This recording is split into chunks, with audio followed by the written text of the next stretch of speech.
This chainmail beaded bracelet looks incredibly complicated, right? It's made with tons of jump rings featured front and center.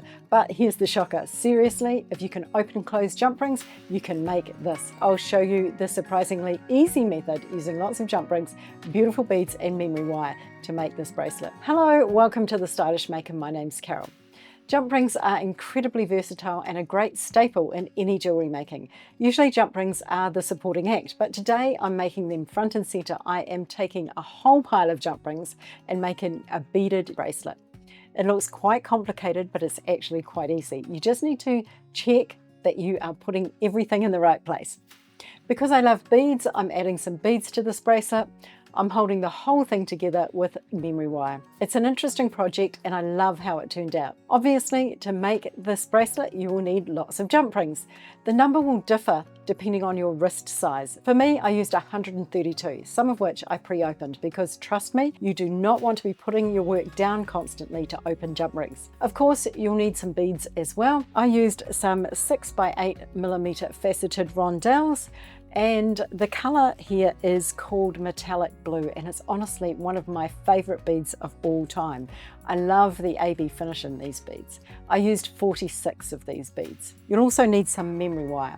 Mine is a 5.5 centimeter one, and I chose black to go with my beads, although I could just as easily have used silver. For this bracelet, which is the first one I made, I used rose gold jump rings. Today I'm using silver. For tools, you will need 2 pairs of chain nose pliers. Now these ones have quite fine tips, so they are really good for this project. These ones aren't so fine, so instead of using these ones, I will use these sometimes, but not all the time, I'm going to be using my needle nose pliers because they've got a nice fine tip and it allows me to get right into those tiny spaces. If you don't have a pair of needle nose pliers, just go ahead and use your 2 pairs of chain nose pliers. I'm also going to be using a pair of round nose pliers and a pair of memory wire cutters. Now remember, we never cut memory wire with our standard cutters because it will damage them. I have 2 piles of jump rings. These ones are closed and these ones are opened. I'm going to show you how to open a jump ring just in case you've never done it before. So I'm taking 2 pairs of my chain nose pliers and grabbing a jump ring. Now I want to hold it on the side here with the split in the jump ring at the top. And I'm going to put my other pair of pliers on the other side. And then all I do is move my right hand down, or your left hand if you're left-handed, and then my jump ring is open. That's what that looks like. You never pull a jump ring apart. Now to close it, you just simply reverse that. So you're going to hold it on the side and move your hand back up. If it doesn't close properly like that, all you do is you take your pliers. As you come up and down, you push your right hand towards your left, or vice versa, depending on whether you're right or left-handed. So there's my closed jump ring, and you can see it's nice and round now, but you also want to check that where the wires meet at the top here, they are in line. I'll show you this one, which isn't. So you can see this one, they're slightly out of alignment. So to fix that, all I do is take my pliers again and do exactly the same thing. You kind of want to go a little bit further than you need to, and it should kind of spring back. You saw that was just a tiny movement that I made there, and now that jump ring is closed properly. Okay, so I'm putting them on the closed pile. We want to make sure we have different piles. This is future Carol. I realized when I was editing the video, I had made a mistake right at the beginning. I put the wrong number of jump rings on the very first jump ring. So I'm going to show you the little bit of the beginning of this tutorial again, and then I'll carry on with the rest. What we're going to do first is take one of our open jump rings and add 5 of our closed jump rings to the open one. I'm holding it quite close to the end here so that I have plenty of room to put my jump rings on. So I'm just going to add 1, 2, 3, 4 and 5.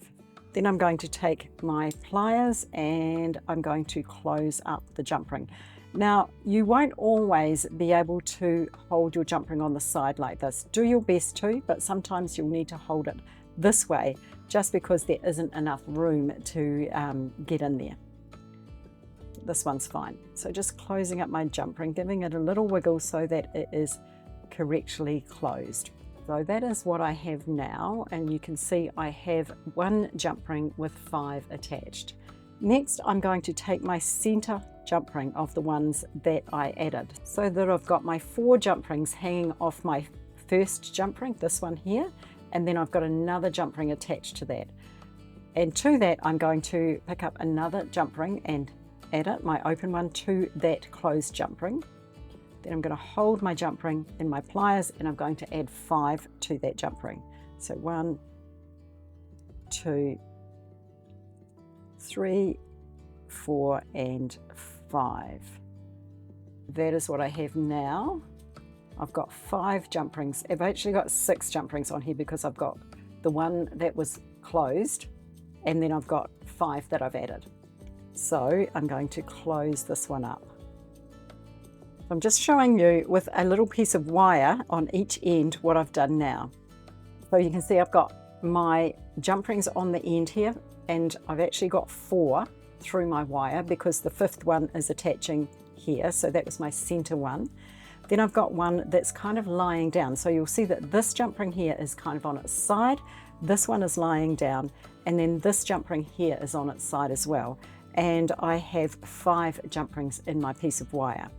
Now I'm going to take my little piece of wire and pop it into the center jump ring. So then what I have is 2 jump rings on either side of that jump ring.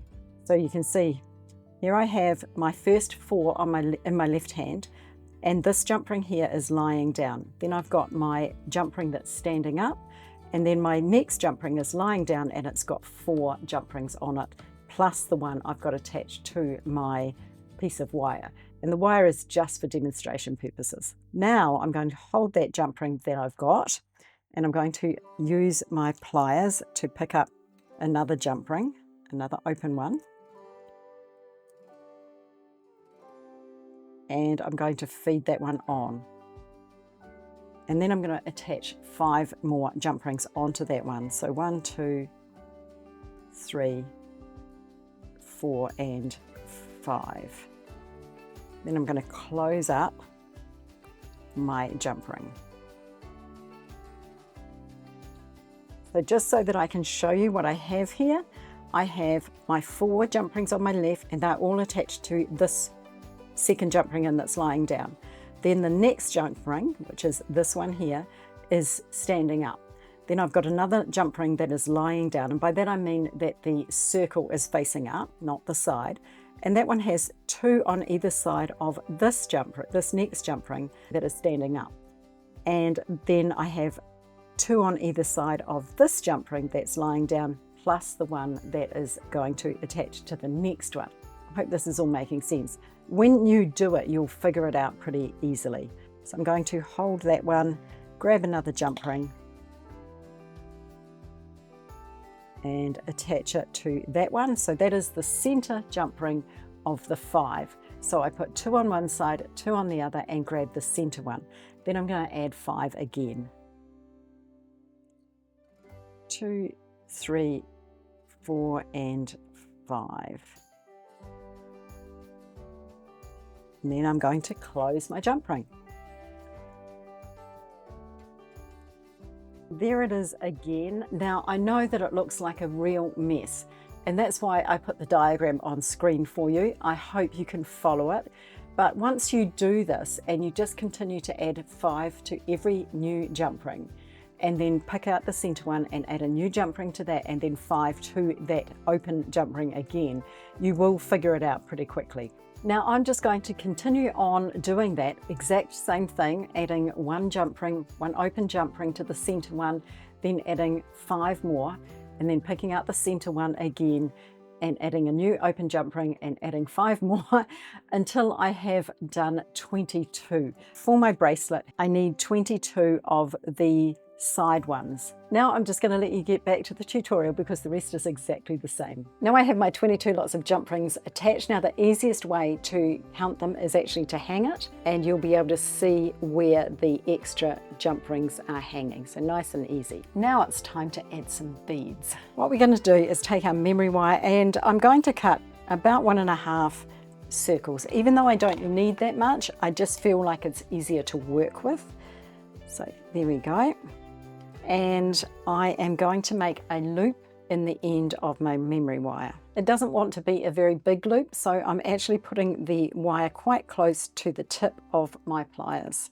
And twist, take your hand out, pop the jaws back in, and twist again.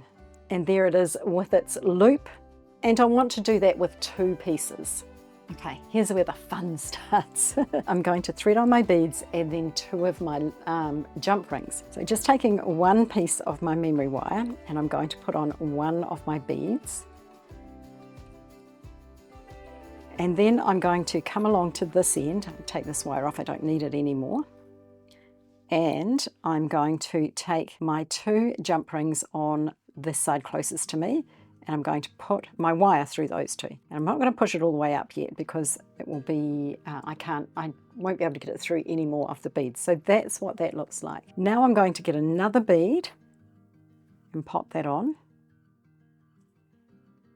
And then I'm going to take the jump rings on the same side, and I'm going to put that wire through again like that. And I'm just going to continue that, alternating the beads and the 2 jump rings. Just making sure you get them on the right side. So what you're aiming for, remember, is having 1 of your jump rings that way and 1 that way. I'm just going to continue that until I have put beads between every single group of jump rings, and I've got 1 at the end. The dark feels heavier without you.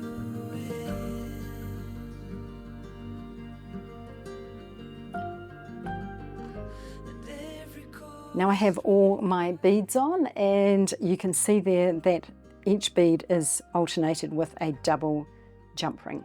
Now we want to make a loop. So we're going to push the beads all the way to the other end so that they're nice and tight, and I'm going to trim off my memory wire. Now the reason I left so much memory wire was just simply because it's easier to work with extra, so that you're not, the beads aren't jumping off as you're working. Now you do have to keep it quite close to the end of the wire anyway, because otherwise you can't fit it through those jump rings. So I've cut off my wire, and now I'm going to take my round nose pliers and make a loop. Now I've cut it actually too long, so I'm going to cut it a little shorter.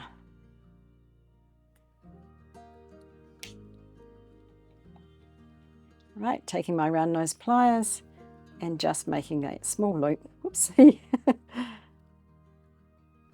Just making that small loop in the end. Now I do find working with memory wire quite challenging because my hands aren't very strong, but I'm sure you won't have any issues. And that's what I have now. Now I just need to repeat that for the other side. So I'm going to thread on a bead, and then I'm going to thread it through these jump rings. I'm just pushing them all down so that they're all on the same side. So taking my wire,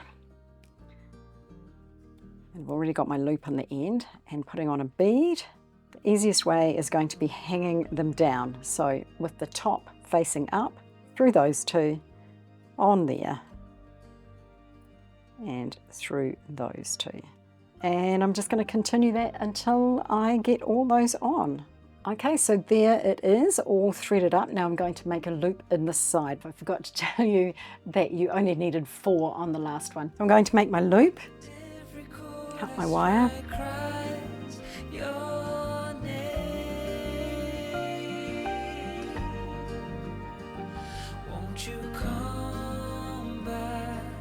oh no, I've forgotten to put my extra bead on. Let's see if we can do this. Hopefully I've got enough there to make a loop.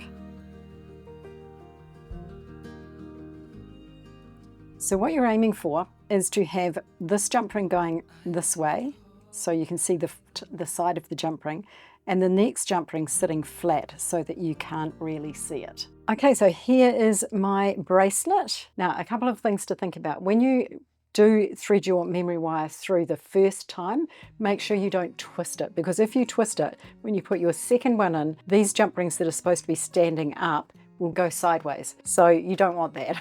If this is too hard for you, you could actually thread this onto some tiger tail and put a clasp on it. that's just another option for you instead of using the memory wire, because the memory wire is quite hard to get through. It's just a matter of holding your mouth right. Now, I forgot to tell you that you needed a couple of head pins. So I've got a couple of black head pins here, which I am going to make a couple of dangles. So I'm taking a head pin and a bead. Now I'm going to make a bend in the top, and I'm going to cut off about 1 centimetre from the bend, so about that far, just holding the end. Then I'm going to take my round nose pliers and make a loop. Now this is optional, you could leave your bracelet just as it is if you wanted to. So there's my wee dangle, and you need 2 of those, so I'll make another one. Now if you haven't made a loop before, I will leave you a video linked below that is all about loops, making them and troubleshooting them. Or even if you have problems with loops, that's a good video to watch. I don't much like making little dangles like this. I find them quite challenging just because there's not much to hang on to.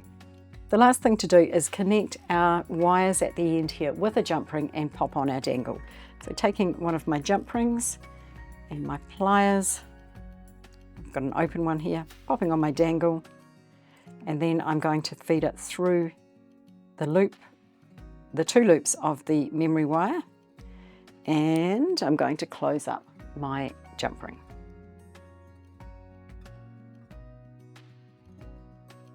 And repeat for the other side.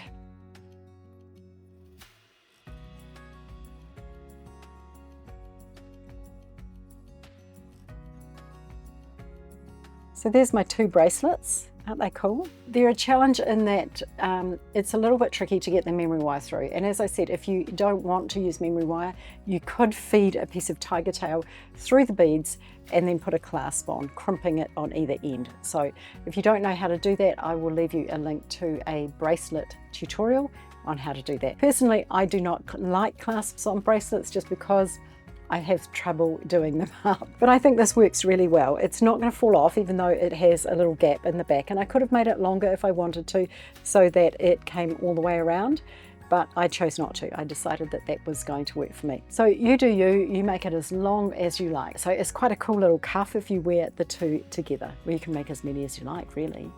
You could actually make this even bigger if you wanted to. You could make 2, and before you put the beads on, you could join the 2 lots of double jump rings together using another jump ring. So that would be another option for you, but that's not where I wanted to go with this particular bracelet.